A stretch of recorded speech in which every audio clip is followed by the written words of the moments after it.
Programme में एक बार फिर खुशामदीद। और मामला है सिंध भर की सरकारी जामियात में ब्यूरोक्रेसी से जो वाइस चांसलर्स की तकर्रियों के हवाले से। और इसमें हम देख रहे हैं कि जो स्टेक होल्डर्स हैं वो काफ़ी सरापा एहतजाज हैं। हमारे साथ इस वक्त मौजूद हैं डॉक्टर अताउर रहमान, जो कि साबिक वफाकी वज़ीर साइंस और टेक्नोलॉजी रहे। बहुत शुक्रिया सर आपके वक्त का। मामला आपके सामने है इस वक्त जो है सिंध में ये एक इस्लाहात की जा रही हैं, तरमीम की जा रही हैं इस एक्ट में जो यूनिवर्सिटीज़ का है। और उसमें सिंध गवर्नमेंट जो है वो ये चाह रही है कि जनाब जो वाइस चांसलर्स हैं जो हों वो ब्यूरोक्रेसी से आएँ। उनका ये कहना है, वज़ीर आला सिंध के जो पब्लिकली बात की जा रही है कि जनाब ये जो एक शर्त है PhD होने की, तो उसमें सिर्फ 30-35 ही लोग हैं, वही हमेशा सामने आ जाते हैं। और फिर दूसरा ये कि अगर कोई करप्ट है, कोई बदउनवान है, तो उनको हम निकाल भी नहीं सकते। इस तरह के मामलात हैं। और इस पे आपका क्या व्यू है? सबसे पहले तो ये मैं जानना चाहूँगा डॉक्टर साहब। जी शुक्रिया। बिस्मिल्लाहिर्रहमानिर्रहीम। बात यह है कि इसी तरह का मामला खैबर पख्तूनख्वा में भी आया था आज से कोई 4-5 साल पहले, और मैं चेयरमैन था सर्च कमेटी का, और मेरी निगरानी में कोई 8-10 साल में कोई 25-30 vice chancellors Khyber Pakhtunkhwa province में अपॉइंटमेंट भी हुए थे। तो वहाँ भी ये कोशिश हुई थी कि ब्यूरोक्रेट्स को अपॉइंट कर दिया जाए। तो दरअसल वाइस चांसलर्स के अपॉइंटमेंट में दुनिया भर में 6-7 चीज़ें देखी जाती हैं। सबसे पहले तो देखा जाता है कि उनका एकेडमिक करियर कैसा रहा है थ्रू आउट, उन्होंने कहाँ से PhD करी है, क्या उनका स्टैचर है through out first class career, यानी नंबर 1। नंबर 2, उनका जो रिसर्च स्टैचर है वो देखा जाता है कि उनका H इंडेक्स क्या है, उनकी साइटेशंस क्या हैं, क्योंकि वाइस चांसलर का जॉब जो होता है he has to command respect amongst the academics. उनको जब तक कि वो लीडरशिप रोल होता है उनका, जब तक कि वो अपने आप को उस लेवल पे ना लाके उनसे बात कर सकें जो दूसरे सामने PhDs हैं और मशहूर प्रोफेसर्स हैं, एज इक्वल्स और एज सुपीरियर उनसे बात ना कर पाएं, जब तक वो कमांड नहीं कर सकते। तो ये दूसरी चीज़, उनका रिसर्च स्टैचर की बात देखी जाती है।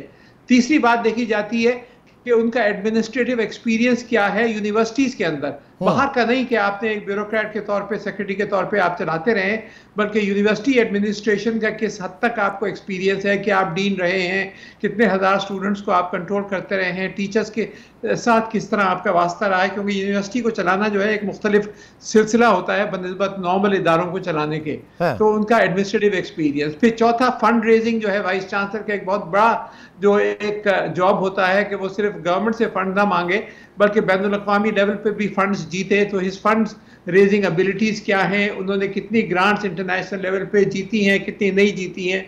फिर ये देखा जाता है कि उसकी सनत के साथ या ज़राअत के साथ इंटरैक्शंस, क्या वो सर्विस टू सोसाइटी के अंदर क्या कुछ करता रहा है या नहीं करता रहा। और ये भी देखा जाता है क्या वो मेरिट पे डिसीजन ले सकता है, या ऊपर से सेक्रेटरी साहब का या गवर्नर साहब का या चीफ मिनिस्टर का ऑर्डर आएगा कि इसको भर्ती कर लो, तो वो मजबूरन, क्योंकि वो ब्यूरोक्रेट है, जिंदगी भर अमल करता रहा है ऊपर से अहकामात पर, तो वो मेरिट को फॉलो करने के बजाय ऊपर से अहकामात जो आएंगे तो मेरिट एक तरफ हो जाएगी और वो ऊपर के अहकामात पे अमल करना पड़ेगा। और यूनिवर्सिटी जो है वो जैसे दूसरे इदारों में भर्तियां हुई हैं और PIA बेड़ा गर्क हो गया और इस तरह एग्जैक्टली सर। अब ये जो आपने जो बातें बताई हैं इसमें एकेडमिक क्राइटेरिया, फिर उसके बाद आपने जो आपके रिसर्च स्टडीज जो उसका स्टैचर, फिर एडमिनिस्ट्रेटिव एक्सपीरियंस यूनिवर्सिटी के अंदर, फंड रेजिंग, ये तो बड़ी क्वालिफाइड पर्सनालिटी और बहुत डायनेमिक पर्सनालिटीज़ की ज़रूरत है इसके लिए।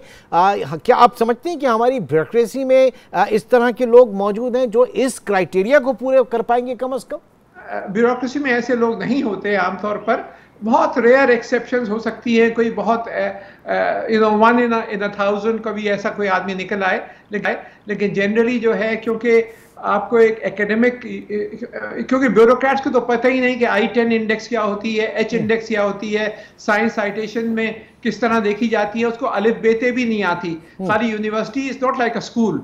यूनिवर्सिटी जो है वो एक बिल्कुल कंप्लीटली डिफरेंट एनिमल, एक बिल्कुल अलग ही इदारा है जिसको बैनुल अक़वामी लेवल पर ले जाने के लिए आपको बहुत सारी चीज़ें करनी पड़ती हैं।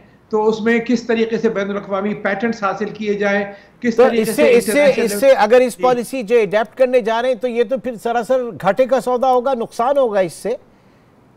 बिल्कुल ये नहीं होनी चाहिए। मेरे ख्याल से ये गलत एडवाइस दी है जिसने भी दी है। कुछ एक्सेप्शन मगरिब में भी हैं जहां बहुत एमिनेंट लोग जिनका इस तरह का एक्सपीरियंस है उनको अपॉइंट किया गया है, जो कि पीएचडी नहीं थे। अब जैसे पाकिस्तान में बहुत ऐसे लोग जैसे जस्टिस कॉर्नेलियस मरहूम रहे हैं, या इस तरह के, या AK ब्रोही, या इस तरह के जो लॉ के अंदर इतने बड़े शख्सियात रही हैं, उनको अगर वाइस चांसलर लगा दिया जाए और इसमें वो इंटरेस्टेड हों तो उनकी शख्सियत से भी वो फंड रेजिंग भी कर सकते हैं और मैनेज भी कर सकते हैं, लेकिन वो एक्सेप्शंस हैं। ओके सर, ये जो रिसर्च कमेटी की सर्च कमेटी की जो बात की डेट के हवाले से मैं जानना चाहूंगा, ये कितनी फाल है, और अगर सर्च कमेटी की फाइंडिंग्स के ऊपर किसी को अपॉइंट किया जाता है और वो उन स्टैंडर्ड्स के ऊपर पूरा नहीं उतरता तो फिर चांसलर उसको हटा नहीं सकता?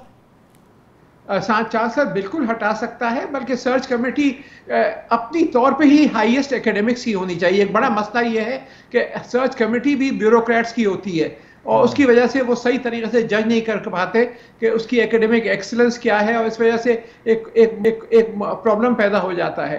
तो जो सर्च कमेटी है उसमें भी जो टॉप जो एक्सपर्ट्स हैं अपने अपने मज़ामीन में वो होने चाहिए, नंबर 1। नंबर 2, महदूद नहीं करना चाहिए कि अगर आप सिंध की यूनिवर्सिटीज़ हैं तो सिंध ही से आप वाइस चांसलर लेंगे। पूरे पाकिस्तान से या मुल्क से के बाहर बहुत अच्छे एमिनेंट पाकिस्तानी मौजूद हैं। ओपन कंपटीशन होनी चाहिए। केपी में भी मैंने यही किया था, जो वाइस चांसलर हम अपॉइंट कर रहे थे ज़्यादातर पंजाब से या दूसरे इलाकों से थे। It should be an open competition जिसमें बेस्ट मैन। अभी वो बात वहीं पर रह गई, आपने कहा कि केपी में ये होने जा रहा था, तो फिर इन्हीं ग्राउंड्स के ऊपर रोका गया उसे? किस तरह से रोका गया? जी, मैंने I strongly opposed it that this is not the practice, और उसकी बुनियाद के ऊपर जो उस वक्त के गवर्नर थे प्रपोज दिया था, उनको फिर मना कर दिया प्राइम मिनिस्टर साहब ने कि नहीं, ये नहीं हो सकता क्योंकि बैनुल अक़वामी नॉर्म ये नहीं है।